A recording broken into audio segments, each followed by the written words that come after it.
हम लोग घर में कैसे कंपोस्ट बनाएंगे। तो ये जो कंपोस्ट हम लोग घर में बनाएंगे तो ये बेसिकली दो फंडे में काम करता है, एक है ग्रीन और एक है ब्राउन।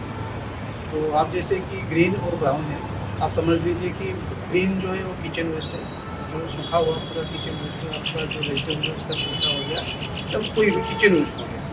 और ब्राउन मतलब कि आपको जैसे कि सूखे पत्तियाँ हैं, जैसे गार्डन से आपको निकाल रहे हैं सूखे पत्तियाँ हैं, फूल है, और आप लकड़ी का भी कोई कारपेंटर के शॉप से छिलका भी ले सकते हैं। ब्राउन वेस्ट बेसिकली क्या होता है, जो आपका किचन वेस्ट है वो ज़्यादातर नाइट्रोजन बेस्ड होता है।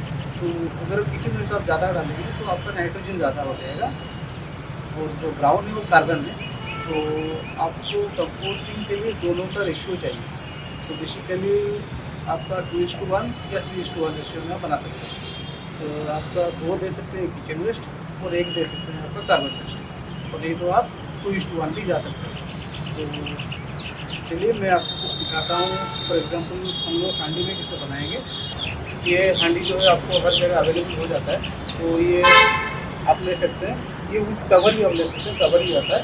तो कवर में देखिए आपको चाहिए होगा किचन वेस्ट और एक ब्राउन वेस्ट। किचन हो गया आपका ग्रीन वेस्ट, और एक तो आपको चाहिए ब्राउन वेस्ट। ब्राउन वेस्ट जो होता है आपका, आप कार्डबोर्ड भी ले सकते हैं, नहीं तो आपका कोई भी आपका जो कारपेंटर का शॉप में छिलका मिलता है, नहीं तो आपका सूखे पत्ते और आपके जो रहते हैं आपके जितने भी ट्विग्स वगैरह निकलते हैं आपके, ब्राउन से समझ लीजिए ब्राउन का जो भी जितना वेस्ट होता है, और ग्रीन वेस्ट।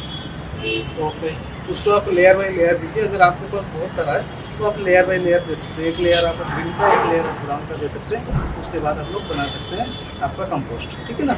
ये हांडी में मैंने कुछ ग्रीन वेस्ट देखिए, आज हम लोग का किचन से निकला हुआ था, तो ये मैं देखिए इसको एक लेयर डाल देता हूँ।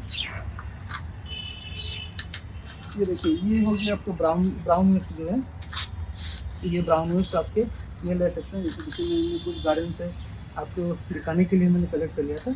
ये कुछ ब्राउन वेस्ट ये है, और ये देखिए मैंने कारपेंटर के शॉप से ले लिया था। ये देखिए ये ब्राउन जो है, आप देख लीजिए।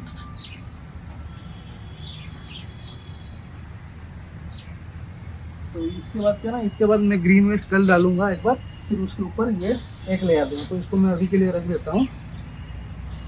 अच्छा, इसके लिए और एक चीज़ चाहिए।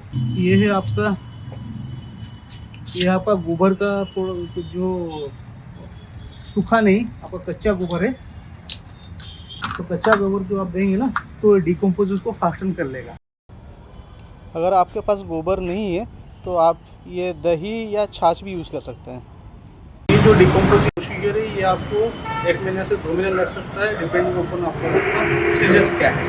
तो समर सीजन में ये जल्दी हो जाता है, क्योंकि इसका डिकम्पोजिशन रेट ज़्यादा होता है, क्योंकि ह्यूमिडिटी ज़्यादा रहता है और गर्मी ज़्यादा रहता है, इसीलिए आपका जो भी किचन वेस्ट है सूख जाते हैं जल्दी से। और रेनी सीजन में थोड़ा टाइम लगता है, क्योंकि मॉइस्चर बहुत ज़्यादा रहता है, तो उसमें सूखने के लिए थोड़ा देरी होता है।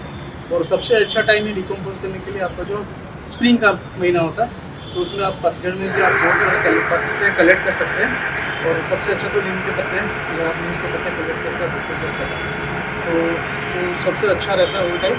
आप स्प्रिंग के महीने में आप कलेक्ट करके पत्ते को आप करवा सकते हैं डिकम्पोज। तो ये प्योरली आपका ऑर्गेनिक कंपोस्ट है। प्योरली नहीं बोल सकते, प्योरली नहीं है, क्योंकि आपके जो किचन वेस्ट आते हैं वो भी प्योर नहीं है, क्योंकि वो भी ऑर्गेनिक नहीं है, क्योंकि उसमें भी जो फार्मर है वो आपका पेस्टिसाइड, आपका यूरिया, DAP वगैरह तमाम तरीक़ों के फर्टिलाइजर यूज़ करते हैं, तो वो ऑर्गेनिक नहीं है। तो इसीलिए आप इसको भी 100% नहीं बोल सकते। तो ये करीबन आपका 90% करीबन आपका ऑर्गेनिक ही है। और एक चीज़ आपको मैं बोलना चाहता हूँ कि अगर आपको थोड़ा जल्दी चाहिए ये डिकम्पोज होने में, तो आप थोड़ा यूरिया यूज़ कर सकते हैं। यूरिया थोड़ा 1 चम्मच 1 लीटर पानी में, 1 लीटर में आप आधा लीटर पानी में कुछ करीबन 1 चम्मच या आधा चम्मच, आपको जितना बड़ा जगह हो उसी हिसाब से, तो पानी यूरिया का जो पानी है उसमें डाल के थोड़ा स्टीर कर देंगे, तो थोड़ा आपका डिकम्पोज जल्दी हो जाएगा और आपको कंपोस्ट जल्दी मिल जाएगा। तो देखिए तो बहुत बड़ा एडवांटेज है इसको डिकम्पोज करने का। देखिए आपको जितने भी हम लोग फेंकते हैं, हमारा किचन में बाहर फेंकते हैं, तो ये तो अलग नहीं होता है। हम लोग सूखा या गीला अलग नहीं करते हैं, तो इसको फेंकते भी हम लोग एक साथ फेंक देते हैं, तो जो कि बहुत ख़राब चीज़ है। और किचन वेस्ट को हम लोग इस तरह यूज़ कर सकते हैं हमारे गार्डन में, तो हमारे गार्डन में हम लोग अपना ही चीज़ यूज़ कर लेते हैं, तो बाहर फेंकने के लिए बहुत ही मतलब बाहर गंदगी या पोल्यूशन करने के लिए बहुत ही कम होती है। अगर आपके गार्डन भी नहीं है तो आप डिकम्पोस्ट कर सकते हैं, और जो भी कंपोस्ट निकलेगा तो वो आप फैमिली या फ्रेंड को गिफ्ट भी कर सकते हैं। हाँ, और एक चीज़, आप जिसमें कंपोस्ट बना रहे हो अगर उसमें से बहुत ही कड़वा स्मेल आ रहा है तो ये मान के चलिए कि उसमें नाइट्रोजन ज़्यादा हो रहा है, तो इसीलिए उसका स्मेल ज़्यादा कड़वा आ रहा है। तो आप थोड़ा किचन वेस्ट को कम करके आपको थोड़ा बाकी का जो पत्ते हैं, सूखा पत्ते हैं, तो उसको थोड़ा ज़्यादा करना पड़ेगा। अच्छा, अगर आपके प्लांट अगर नॉन वेजिटेरियन है तो भी आप कुछ अंडे को छिलकर जो है क्रश करके आप उसमें डाल सकते हैं, क्योंकि आपका कैल्शियम का जो लेवल है वो थोड़ा बढ़ेगा।